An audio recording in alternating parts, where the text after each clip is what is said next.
एक सच्ची कहानी है जो मैं इस कहानी को अपने भजन के माध्यम से आपको सुना रही हूँ। एक खान साहब थे। वो एक पनवाड़ी की दुकान में रोज पान खाने जाया करते थे। एक दिन उन्होंने उसकी दुकान में एक तस्वीर देखी जिसमें छोटे से बालक की छवि थी। वो खान साहब उस बालक की तस्वीर देखकर पनवाड़ी से कहते हैं कि बालक तो बहुत ही सुंदर है। इसके सिर पर मोर मुकुट, कानों में कुंडल, तन पे पीतांबर और पाँव में पैजनियां कितने सुंदर लग रही हैं। लेकिन बस एक ही कमी है कि ये जिस जमीन पर खड़ा है वो खुरदरी है और इसके पाँव में जूते भी नहीं हैं। ये खुरदरी जमीन इस नन्हे पाँव में चुभती होगी। ये बात सुनकर पनवाड़ी ने उससे कह दिया कि तो तुम ही ले आओ इसके जूते और उसे पहना दो। बात खान साहब को लग गई। दूसरे दिन ही वो उस बालक के नन्हे पाँव के लिए जूते बनवाकर पनवाड़ी के दुकान पर पहुंच गया और पनवाड़ी से कहा कि देखो, मैं इस बालक के लिए जूते ले आया हूँ, उसे बुला लो, मैं उसे पहना दूंगा। पनवाड़ी ने कहा, अरे ये बालक तो यहाँ नहीं रहता है, ये तो वृंदावन में रहता है, वृंदावन में। खान साहब कहते हैं, वृंदावन में? वो कहता है, हाँ, ये तो वृंदावन में रहते हैं। तो खान साहब कहते हैं, चलो वृंदावन में ही पहना देंगे, लेकिन जरा उसका नाम और पता तो बता दो। तो पनवाड़ी कहता है कि खान साहब, वृंदावन में जाकर किसी से भी पूछ लेना कि श्याम कहाँ रहता है, तो सभी बता देंगे। अब वो खान साहब वृंदावन पहुंच जाते हैं और हाथों में पादुका लेकर किस तरह से श्याम को ढूंढ रहे हैं। बताओ कहाँ मिलेगा श्याम, बताओ कहाँ मिलेगा श्याम, बताओ कहाँ मिलेगा श्याम, बताओ कहाँ मिलेगा श्याम। चरण पादुका लेकर सबसे, चरण पादुका लेकर सबसे पूछ रहे रस खान, बताओ कहाँ मिलेगा श्याम, बताओ कहाँ मिलेगा श्याम। वृंदावन में चूंकि श्याम के नाम से उस बालक को कोई जानता नहीं था और वो कई दिनों से उसे ढूंढते ढूंढते परेशान हो गए। आखिर एक सज्जन व्यक्ति जो उनको कई दिनों से देख रहा था और अपने पास बुलाकर पूछता है कि अरे भाई, तुम किस श्याम को ढूंढ रहे हो? उसका हुलिया मुझे भी तो बताओ ताकि मैं तुम्हारी कुछ मदद कर सकूं। तो खान साहब श्याम के रूप का वर्णन करते हैं, सुनिएगा। वो नन्हा सा बालक है, सांवली सी सूरत है, बाल घुंघराले उसके, पहनता मोर मुकुट है, बाल घुंघराले उसके, पहनता मोर मुकुट है, नैन उसके कजरारे, हाथ नन्हे से प्यारे, बांधे पैजनिया पग में, बड़े दिलकश है नजारे, बांधे पैजनिया पग में, बड़े दिलकश है नजारे। घायल कर देती है दिल को, घायल कर देती है दिल को, उसकी एक मुस्कान, बताओ कहाँ मिलेगा श्याम, बताओ कहाँ मिलेगा श्याम। श्याम की जो छवि खान साहब उस सज्जन को बताते हैं, उसे सुनकर वो सज्जन को पता चल जाता है कि ये खान साहब किसे ढूंढ रहे हैं और वो उसे समझाते हैं। समझ में आया जिसका पता तू पूछ रहा है, वो है बांके बिहारी जिसे तू ढूंढ रहा है, वो है बांके बिहारी जिसे तू ढूंढ रहा है। कहीं वो श्याम कुहाता, कहीं वो कृष्ण मुरारी, कोई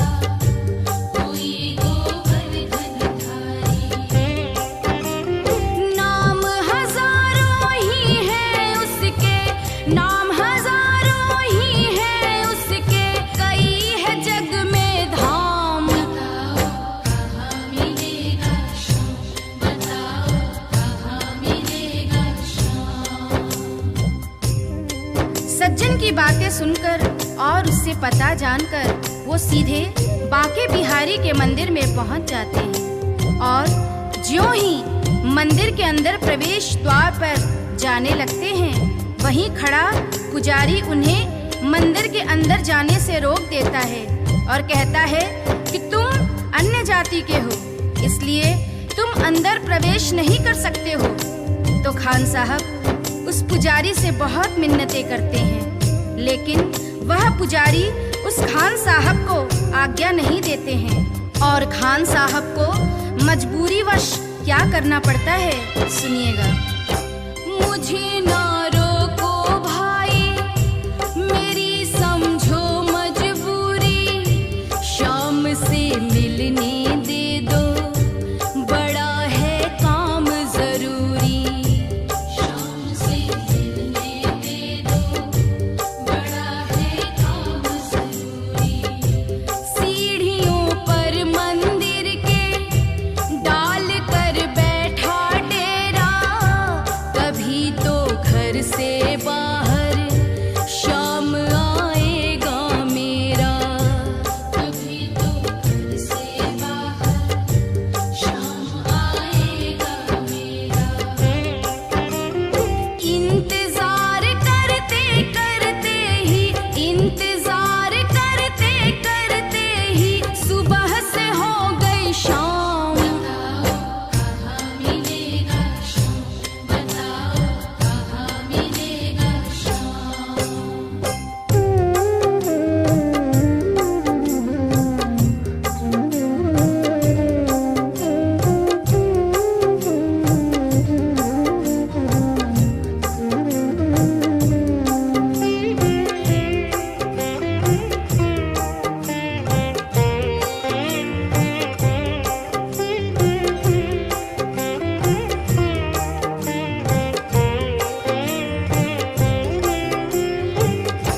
जाग कर रात बिताई, भोर होने को आई, तभी उसके कानों में एक आहट सी आई, तभी उसके कानों में एक आहट सी आई। वो आगे पीछे देखे, वो देखे दाएं बाएं, वो चारों ओर ही देखे, नजर ना कोई आए। वो चारों ओर ही देखे, नजर ना कोई आए। झुकी नजर तो कदमों में, झुकी नजर तो कदमों में, बैठा था नन्हा श्याम। बताओ कहाँ मिलेगा शाम, बताओ कहाँ मिलेगा शाम। चूंकि भक्तों के लिए यहाँ महत्वपूर्ण संदेश है, इंसान जब तक अपने मद में खोया रहता है, जब तक इधर उधर देखता रहता है, भगवान उसे नजर नहीं आते हैं।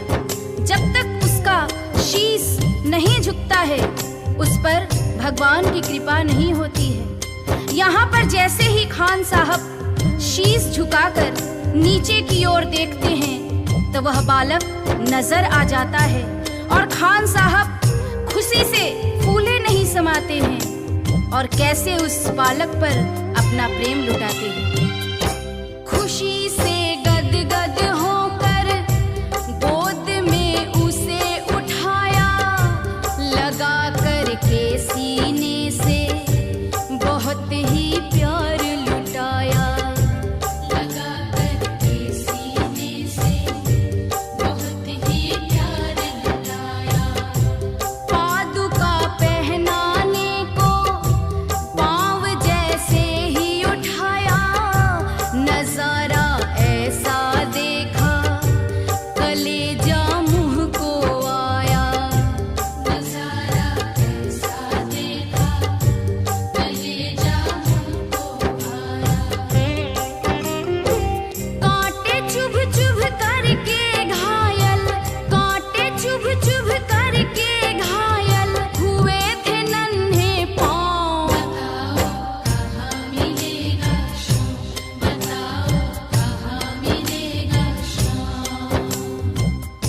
बालक के नन्हे नन्हे पांव कांटे चुभ चुभ कर छलनी हो जाते हैं, जिसे देखकर खान साहब का हृदय रोने लगता है और उनके आंखों में आंसू आ जाते हैं। वो सोचते हैं कि तस्वीर देखकर मुझे जिस बात का डर था वही हो गया है।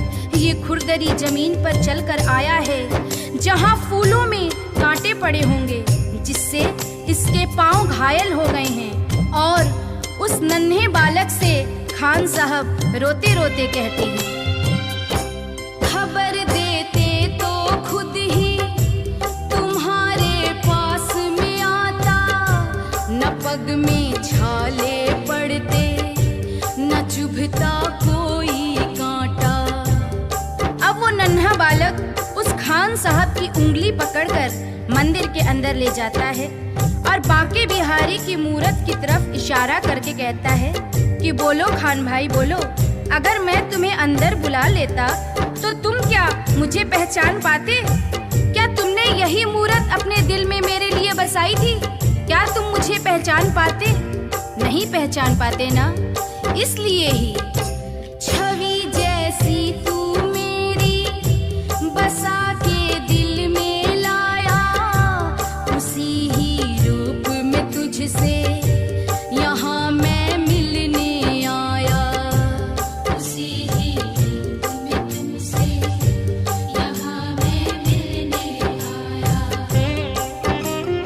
गोकुल से मैं पैदल आया, गोकुल से मैं पैदल आया, तेरे लिए ब्रजधाम। बताओ कहाँ मिलेगा श्याम, बताओ कहाँ मिलेगा श्याम। ये कटु सत्य है। गीता, रामायण, महाभारत कहीं भी पढ़ लीजिए, भगवान को हम जिस रूप में देखते हैं उसी रूप में वो हमें दर्शन देते हैं। जैसे कि द्रौपदी ने कृष्ण से कहा कि तुमने मेरा चीर बढ़ाने में इतनी देरी क्यों की? तो कृष्ण ने कहा कि दोष मेरा नहीं है द्रौपदी, दोष तुम्हारा है।